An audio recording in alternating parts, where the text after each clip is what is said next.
What up, what up? Welcome to the Content Parlor. The Content Parlor is a place for creatives where we share valuable branding and marketing ideas to help people navigate the brand building process. I'm Groovy, aka Chardell. This is Tara. And you are? Teddy. Nice to meet you. It's great to be back.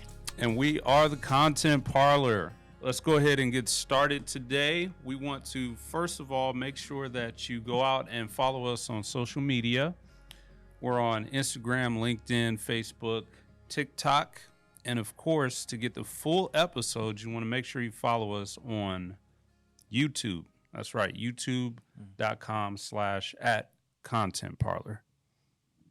With the intro out of the way, let's go ahead and jump into today's main topic, which is, I feel like, going to be a very interesting one. We've got a lot of opinions. We've kind of chatted offline about this topic in the office over at Stable Grace, shameless plug.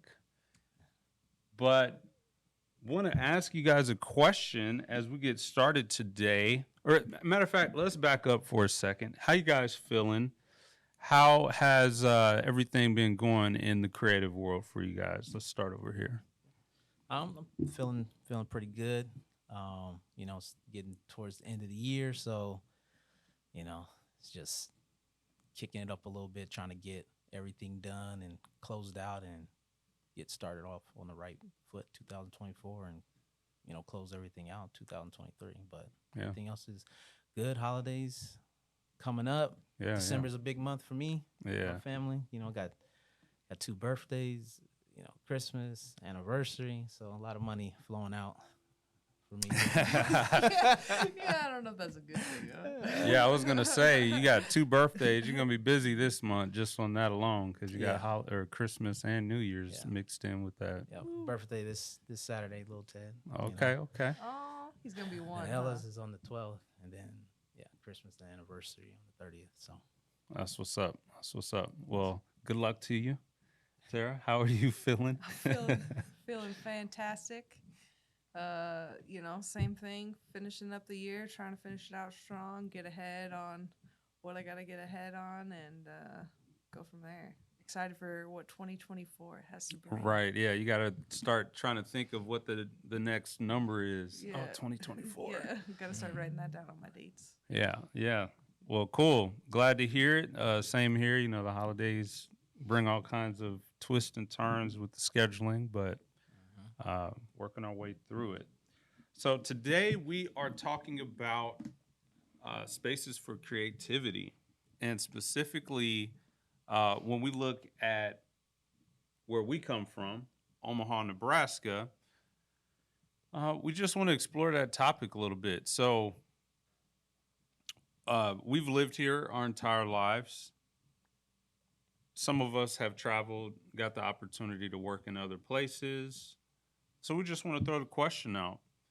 Is Omaha the type of place where creatives can work? Is it a great place? Is it a bad place? And just want to get everyone's thoughts on that today. So let's just bring up a couple of factors to put things into context. So the first factor is livability, your ability to focus and get things done, your ability to find clients, your ability to build the work-life balance that you want. So work-life balance.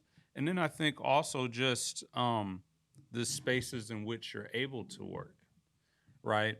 Is there adequate, resources there, internet, access to gear, access to the things you need to create what you like to create. So let's just go around and talk about that. I have my thoughts, but I'll save mine for last. What do you think? Is Omaha a great place to work, Tara? I'm a definite yes on this. I am probably a big Omaha advocate. Having grown up here and living such a good lifestyle because of where I live has played a big part in my creative role. And I've just had like a lot of great opportunity because of Omaha. I believe that like our creative um environment, our creative scene that we have in Omaha is big and it's growing. One big thing about Omaha that I think sets apart a lot of the big cities, which are like the cities that are like go to, like your New York, your Portland, your California, is the affordability of living here. And it's a great space for creatives to be able to get those clients and be able to start up and freelance because it's a place that you can afford to live. Okay. Well, interesting. That is a very strong yes for Omaha. So we'll come back to you on some subtopics within that we can explore. Let's go over to Teddy here. He's worked in a couple of different disciplines, to my understanding, but I'll let you talk about your experience working in Omaha as a creative. But what are your thoughts? Is it a great place to work? Yeah,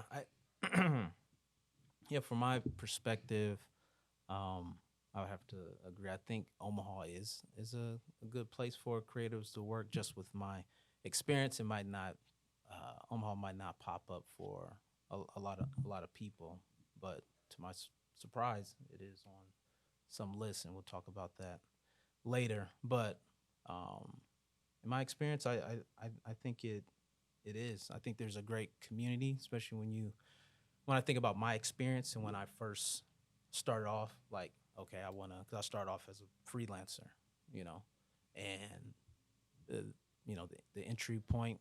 Not to say you just start off with all these clients, but there is communities to get connected to with other creatives, and spaces. Um,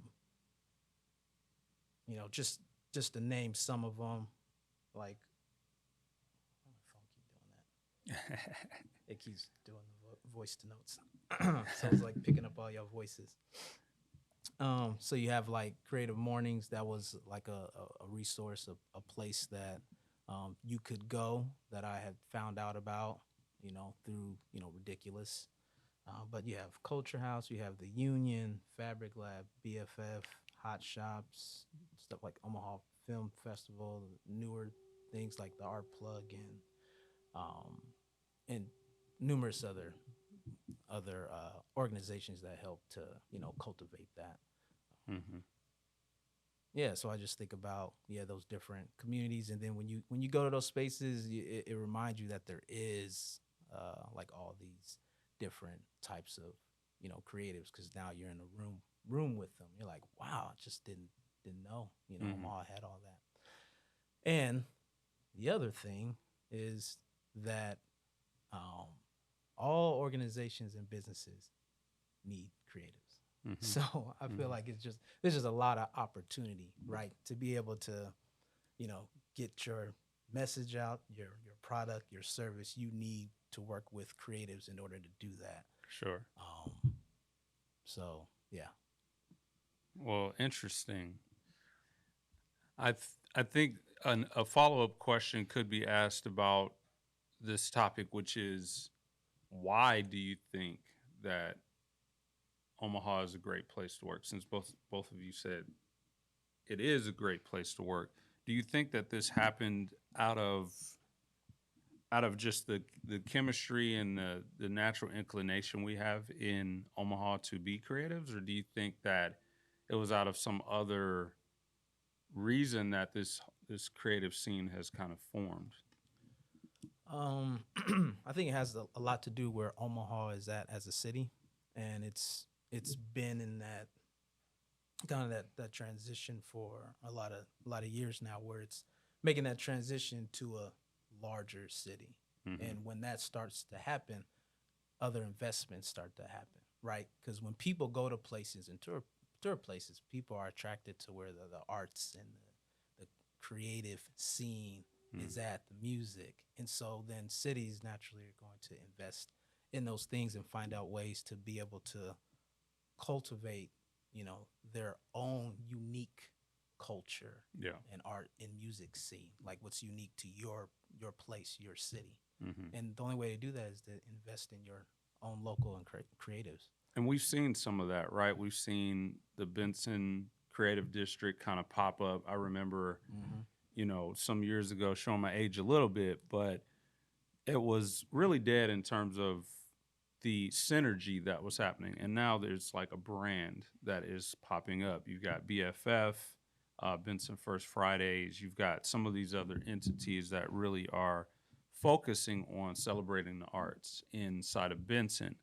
You see similar things happening down on 24th and Lake Street. You've got Stable Gray there. You've got some other entities. But then you've got the tech scene as well. So you've got, the Dusty Davidsons, the Silicon Prairie, the, I'd even go as far as to say the Doug Nielsen's of the world, the Hayneedle, and just a lot of the tech startup scene that's kind of popped up as well, which I think is a creative stack, right? You're talking about content and writing custom code. So you're creating information within a programming language right here in the city of Omaha, which I think Flywheel in particular was acquired not too long ago, which is just a testament to how powerful creativity has been here in the Omaha Metro. Obviously, we can't ignore Hayneedle, getting acquired by Walmart ultimately. TD Ameritrade. TD Ameritrade, yep. Schwab. To Charles Schwab, so, yep. And there's been others as well that maybe went under the radar and out of Lincoln and things like that. So, I think, Jeff Slobodski and several other people have done an integral job of making a creative culture here. Tara, we talked about why this transformation has happened. What have you seen? Why do you think, or how have you seen the transformation happen in Omaha to be like a place where creativity is supported? I've seen growth in the community that I've been involved in, which is more of like your fine arts community. With that, Benson First Fridays, with a lot of the art galleries we have. We have the Jocelyn Art Museum in Omaha, which is a nationally renowned museum. We have the Bemis, we have the Kaneko, we have the Split Gallery, we have Project over in South Omaha. And like this entire like art community has just like grown and flourished with some of these like staple people that we know, with your like Waddy Whites and your Bart Vargases and of the world. And they've really helped establish like this inclusive and like flourishing and innovative arts community that is just thriving and really creating a lot of excitement for Omaha. And I just think like there's so much potential for growth, for like it to put Omaha on the map as like a destination place. If people could see like, all of this in this community that we have to offer, like even these places that we're talking about with our Fabric Lab and our Culture House, like they are hubs for culture and creativity. And I just think it's so important that like we can get the word out there and get people to recognize these places as like establishments for your entertainment and that nightlife scene that some people may say that Omaha lacks. Yeah, it's interesting because we know that historically Omaha was a creative hub, when it comes to the jazz scene, music, as traveling creatives would come here to make a stop, to be sure to make a stop and enjoy the food and entertain. So it's always had that element to it. And we'll come back to putting Omaha on the map in just a second. But just to expand on, I'm really glad that you mentioned like the Culture House, Luli Creative Group, some of these recent outbursts of successful creativity popping up around town. And I would even dare to say what Hardy Coffee is doing with their pop-up creative events as well. You mentioned like creative mornings, and Mm-hmm. I know that they have an event that they do as well um, through Oh yeah, her and Ariel. yeah, Ariel and Autumn. Yeah, They yeah. they do a show, a pop-up event, and there's tons of people that we could mention. I think another key element that has really moved Omaha forward in terms of the creative synergy is the support for the arts. I remember back when Surreal Media Labs was off of Ames Street out of Leona's record studio, and he would work with Spot to help collaborate and get some of that artwork placed around town. And now that's just a thing. Mm-hmm. I remember some time ago when graffiti art and things like that were painted over. And now there's entities all across town who want to bring that artwork into the side of their buildings, Right. murals, and now we've got the North Omaha Trail, and there's a whole project that's happening where we're encouraging and supporting artists to put their artwork up. I know you mentioned a couple of pet projects that have turned into actual projects with different entities around town where they've actually sought you out to do artwork to place in their buildings. And this is like the exact same type of work that folks like Spot and other artists, Gerard, and there's so many, it's hard to name all of them, but all of these folks have these powerful pieces of art around town, and that helps to kind of put a stake in the ground and say, hey, we're here. This is a place for art. Metro Transit has an art project that they've done around the bus stops where Right. Yep. where they've allowed artists to come in and do paintings and I mural. love those. Yeah. And each one is And different. yes, and like so many of let's see, I think Anthony Pina did one of them. I saw Gerard did one of them. Danny Reyes did one of them. Like there's so many like renowned artists that got to do those boxes, and it's like Yeah. it's so nice to see it all over Right. Omaha and just see that community But spread. it's those type of projects that help cultivate and support creatives and give Yeah. opportunity on a big scale, right? Mhm. Yeah, it's pretty cool. Yeah. Well, cool. Yeah, I echo that. I think in terms of Omaha being a place for creatives to work, I think it's a great place. In terms of where you like to work at, I'll start first. Okay. I think one of the things that's happened, especially recently, and there's been a wave of technology and other things that have helped enable this ability to work with a flexible environment. For example, COVID really changed the workforce and to enable people to work remotely. I think not only that, but the infrastructure, having adequate access to internet and Wi-Fi, hotspots have just become insane. I remember when you had to have you had to purchase like a Verizon hotspot to have hotspot. Now it's just connected, through your phone. And so that opens up all kinds of possibilities. I have a couple places that I like to work. So obviously, I love to work here in the Stable Gray Photo Studio. It's quiet, aside from the wind noise and the trucks that drive by on occasion. It's fairly quiet. I also love to work out of. I've obviously love to work out of Hardy Coffee. That's a no-brainer. Grab you a cup of Joe.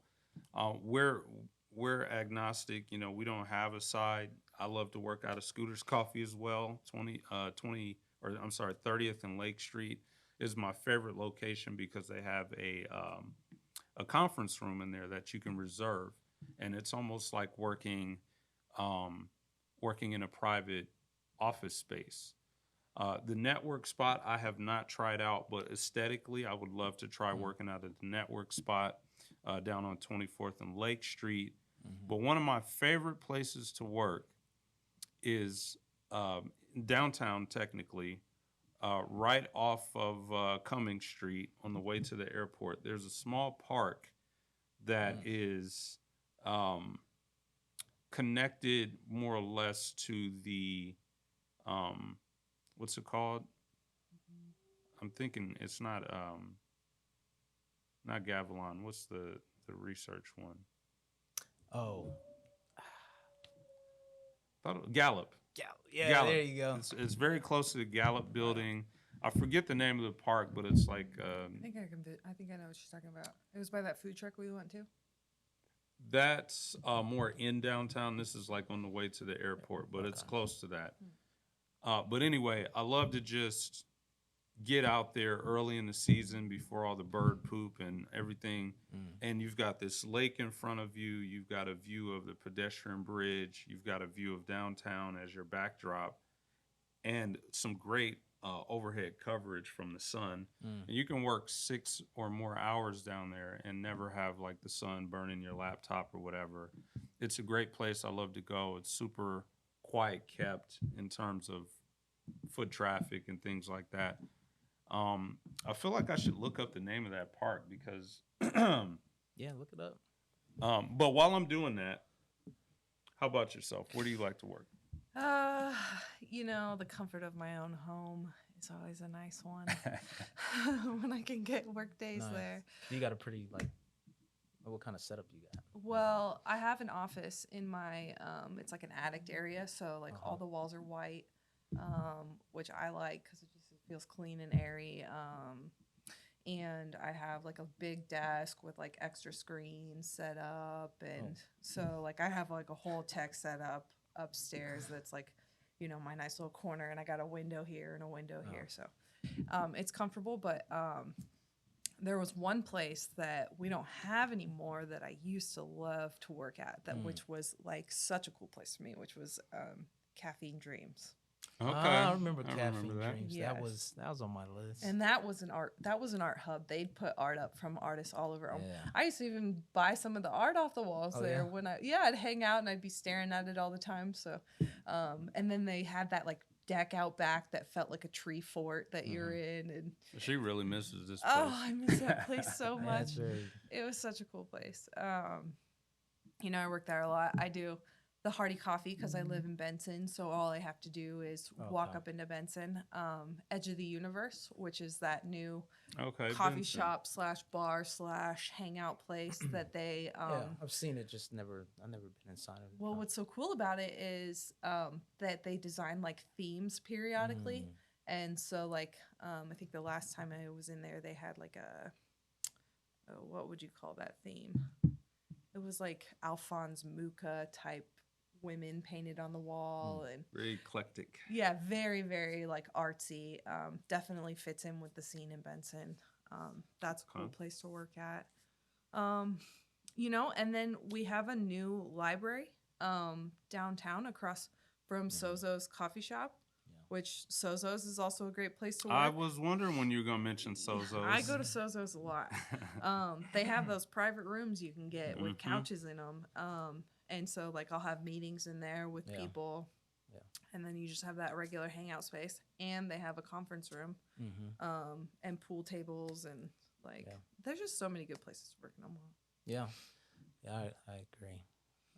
For me, I guess there at different points in my career, there's been different spaces I'd like to work. And that goes to, just talking about Omaha being a good place for creatives. Like when we started off, even when I was freelancing, but when we started off, there's, the Omaha Public Library, good space, what I'm saying, for people starting off. Maybe you can't, afford to have a place, but it's free, it's access, and they got what you need, to be able to meet with people and be able to work. But yeah, different public libraries, coffee shops, various coffee shops. Sure. We Archetype do have a lot of Coffee. shop. Yeah, I used that's a to good one. work out there a lot. And of course, Scooters on, 30th and Ames. It's a great location. Just if you want to network or be seen by the community, it's a great place to work. So you make a good point there. It's like, depending on, what you're trying to achieve, right? You just trying to just be to yourself and get your head down to certain places to go. If you want to network, run into bump shoulders with people. There's places to go. Yeah. But yeah, coffee shops, and there's some great co-working places that you can just be for the day. You mentioned network spot. We had the opportunity to, be inside there and see what they have. Looks great, amazing. Modus is a great place to work as well. A lot of amenities. Elevator I was gonna ask, spaces. is Elevator a place you can just go Yeah, work elevator. at? Elevator does have some 'Cause that's a- co-working elements to Okay, it. I was Do they gonna have it say where you that's can just across do from like a day Sozo's. pass? Or Yeah, something? it'd be worth checking that out as Yeah. a co-working space as well. I know they do have company spaces from right. Yeah. Yeah. Yeah, they're not like a Like direct if you wanted to competitor start with up Motive. somewhere. Yeah. Yeah. No, it's Yeah. co-warehousing. Co-warehousing. Mhm. But if you're in that That's what it space, was. that could be a great place for a creative to get work done. Yeah. Yeah. Yeah. Then at my house, still gotta put my office together. Haven't quite got it together since I've moved in. Wow, it's a year now since I Mhm. moved in there. Still don't have it quite put together. But Yeah. and then of course, in our spaces, either at the studio here or the office down on 24th. I do like working in our office. Yeah, It's I got like good it too. vibes. Yeah. Yeah. There's a coffee shop that just opened up on the Iowa side. What is it, Rivers Edge Park or something like that? The name of the coffee shop is slipping my mind, but you can't miss it right when you drive in on the drive Is it on Broadway? No, right by the Rivers Edge Park. So if you enter on the Council Bluffs side, so you'll go through downtown Omaha, and you'll take the first exit, and then you cut a left, and you'll be there. It's back by that big aluminum sculpture that they have over there. That's a great view. I've worked in there one time. Beautiful view. Just absolutely beautiful. Another place I always overlook is my car. So I drive a Jeep, and anybody who knows about the Jeeps, they have a full power outlet where you can plug in a laptop charger or cell phone charger or whatever. It's a great utility feature to just roll the windows down and just work in the car, and that gives me a lot of power and space to work. Tons of spots around town to work out of. There's a few on the list that I can mention, but we've exhausted so many. I feel like we need to just go ahead and move on. Yeah. This is also a topic we can come back to later in the show. But let's go ahead and switch modes for a second and just talk about expanding on this idea of Omaha being on the map, because there was an inflection point that happened with Bud Crawford winning. So Terence Bud Crawford is world champion, multiple belts. Some argue unanimous, undisputed in multiple weight classes, but we'll set that aside. We want to just focus on the recognition of Omaha for a second. It seemed like with the parade and with the publicity that he got from defeating Errol Spence, that there was a moment where it kind of felt like he put Omaha on the map. I realize that's kind of controversial to say because there have been a whole slew of gigantic leadership and creativity and other, because I consider entertainment an arm of creativity. So I consider, Terence Crawford an athlete / entertainer. Did he put Omaha on the map with that moment? Is there somebody else that comes to mind? What do you guys think? Let's start with Teddy. Oh, I think he definitely, and during that time, I mean, still now though, he made Omaha like relevant.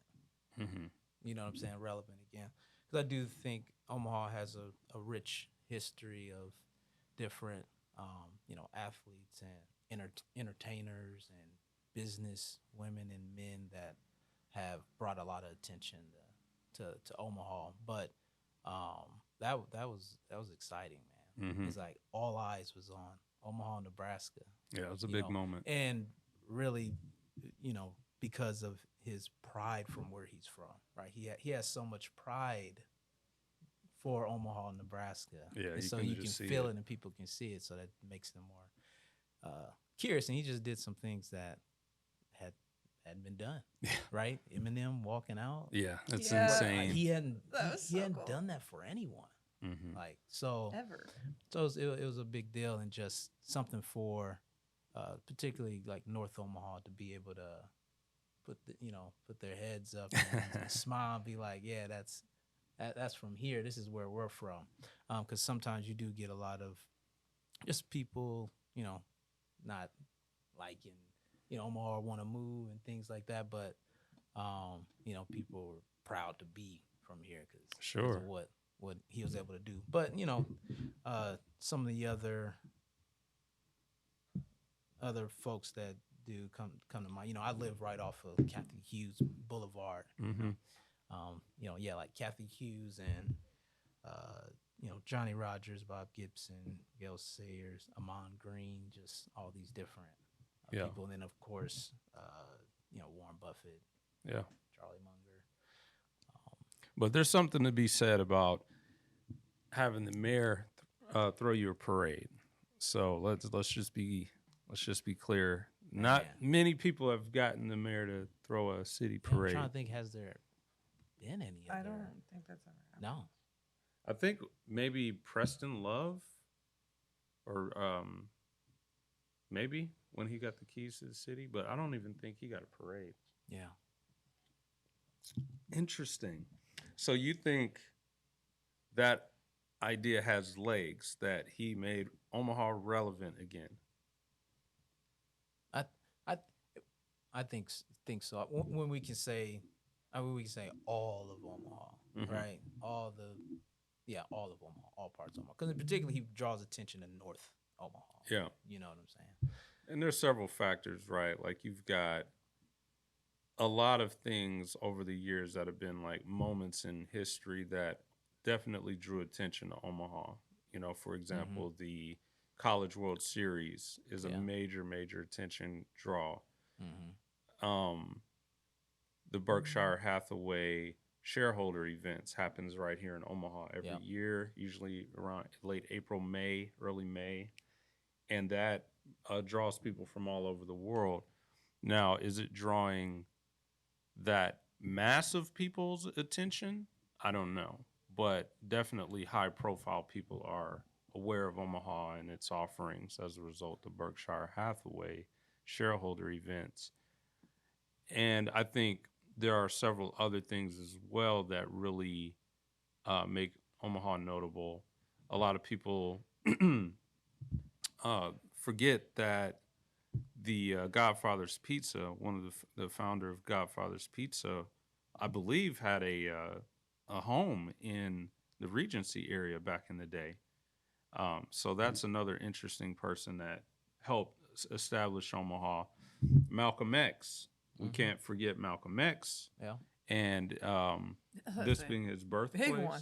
Yeah, that's a big deal. That's a huge one. The Malcolm X Memorial Foundation is right here in, I mean, we could walk to it, you know.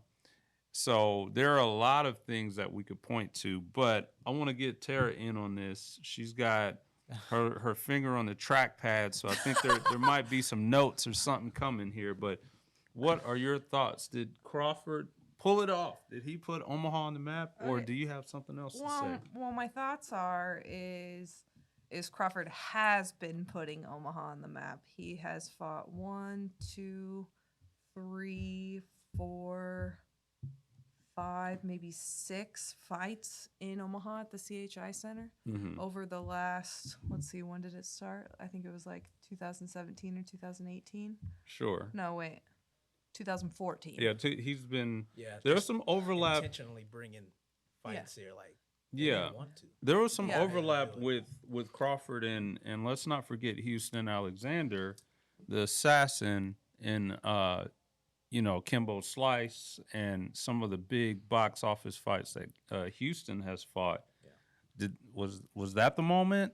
Because Houston was a big deal, and I would say he's still a big deal, but those moments, he's not those, Crawford, Yeah, those moments when he had the shine, he was a big deal, you know. Yeah. So I mean, those were also epic moments Mm-hmm. for Omaha's history. I just think Omaha does have a lot of those moments. I think the Bud Crawford was definitely a pinnacle of those moments that we have had, Mm-hmm. and I think that him being a champion in what was it, lightweight, light welterweight, and welterweight. Yeah, You it's know, insane. to be a champion in all three of those weight classes, Yeah. on top of having a what was it, 40, 41 and 0 40 and 0. record Mm-hmm. with like 39, was it That's really knockouts. Knockouts. 39 knockouts? Floyd Mayweather comes to mind. I'll just say that. It starts to reek of.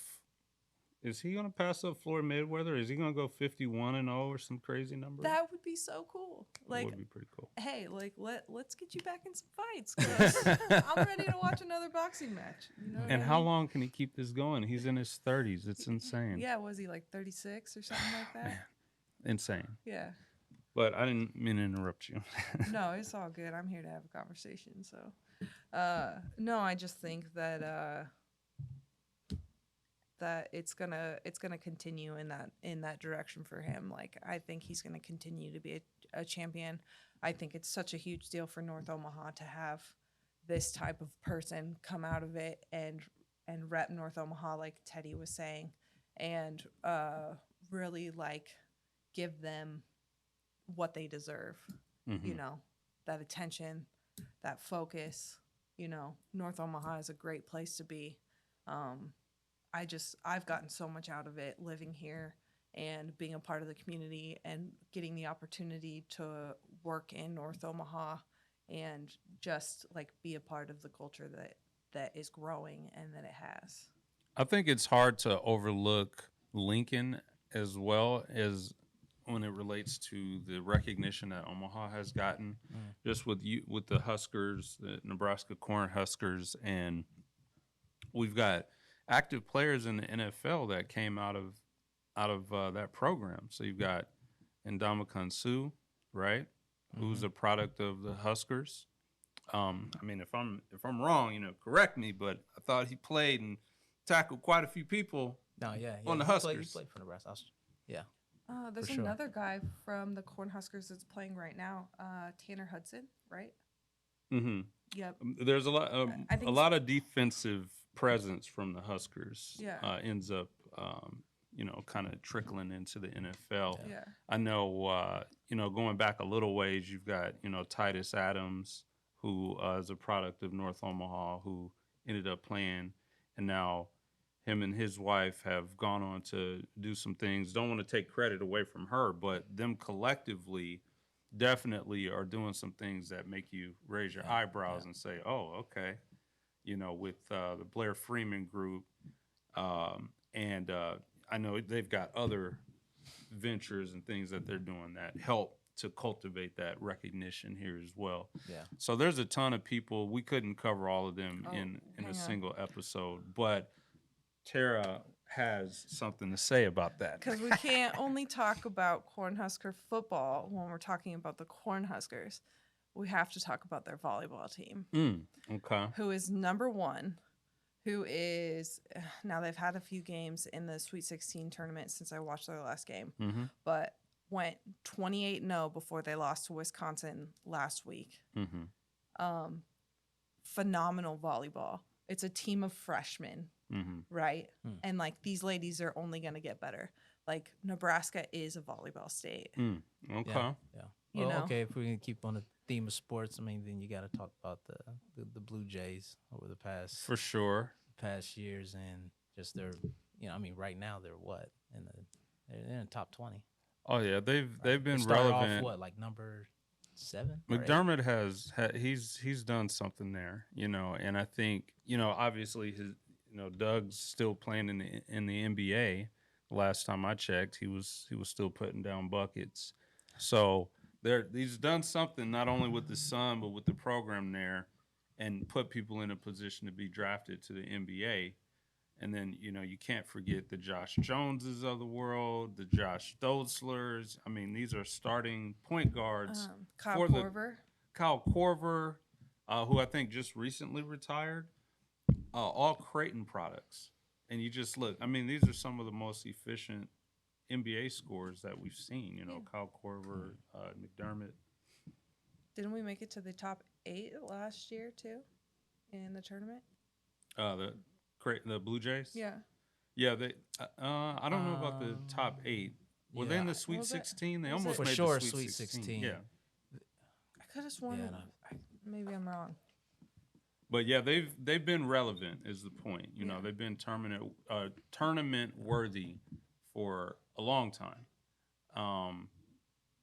They've had great shooting for some time. You know. Yeah.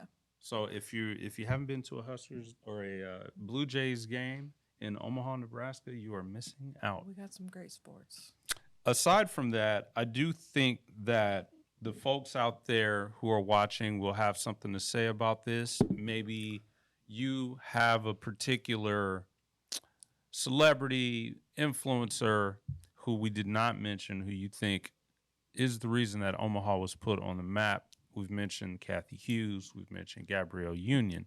We've mentioned, we haven't mentioned the Tuskegee Airmen, but we've mentioned Malcolm X. We've mentioned Bud Crawford. The list goes on and on and on. Products of North Omaha or Omaha at large, and there are more. We would love to hear your comments and thoughts down below this video. So, what do you think? Who do you think, if anybody, put Omaha on the map, or was it a group of people that put Omaha on the map? Let us know, and we will see you in the next episode of the Content Parlor. Peace.